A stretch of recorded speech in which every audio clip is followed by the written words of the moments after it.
I think Studio Series Optimus is too small, and even though I like the Prime Changers one better, he's even worse for scale. So if you're like me and have found the first two TF1 Primes a little less girthy than you'd like, then I have some great news for you. Coming to you straight off the shelves of everyone's least favorite toy distributor, Walmart. But unlike every other Walmart exclusive I've ever wanted, I found him effortlessly and immediately. Congrats, Walmart. The score is now 1 to 200 instead of 0 to 200. The first thing you might notice, aside from his beautiful blue eyes, is his massive stature. We're looking at a Commander class height range, so if you needed a Prime to square up against your His Tank Megatron, then this is the guy for you. I think the G.I. Joe crossovers are an apt comparison for hand feel too. Hollow but solid, toyetic plastic, a few crucial points of articulation missing, though this one will only run you $30, so the lack of wrists is unfortunate, but I find the lack of waist to be more frustrating. It can rotate because that's part of the transformation, so why not just break the sculpt here? Could have swiveled freely, wasted opportunity. But he is otherwise unimpeded on the posability front. Look at this dynamism. He can grab his weapon out of the weapon storage. He can stand sexily or menacingly. He can run with heroic purpose. When was the last time a toy this hollow could do a superhero landing? Though I should talk about the hollowness. He is, like, noticeably, egregiously hollow, and I absolutely understand if that's a deal breaker for you. But as a girl who's never much cared about the number of holes someone has, I am thoroughly unbothered. It doesn't feel fragile, it just feels cheap, and if you haven't been keeping up with my channel, cheap is kind of my favorite thing. I've also been asked by my friend Splendid Yellow Convoy on Instagram to talk about how much the legs are like caves. He says, and I quote,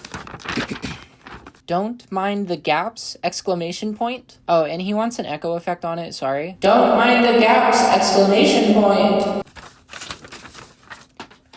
Is that good?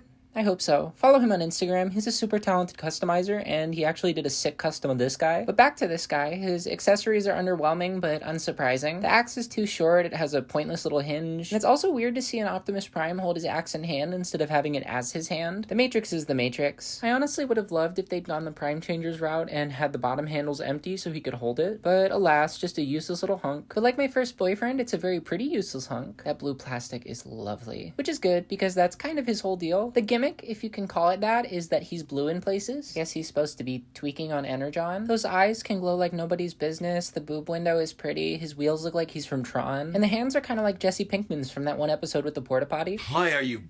As far as gimmicks go, it's a pretty inoffensive one. Doesn't get in the way of anything, it doesn't lessen the figure, it's just very pretty. And as someone whose own gimmick is to sit there and look yummy, I can appreciate the effort here. He transforms pretty quickly, maybe a little too simply. The head platform isn't locked on its slider, so if you have a passion for decapitation, then you're gonna want him for sure. Everything taps together pretty solidly, especially with the axe between the legs, but you definitely reach a point in the transformation where you think, is that it? And the bad news is that yes, that's it. It is too tall and too gray, and his tasty little toes are sticking up in the back, perfect for suckling.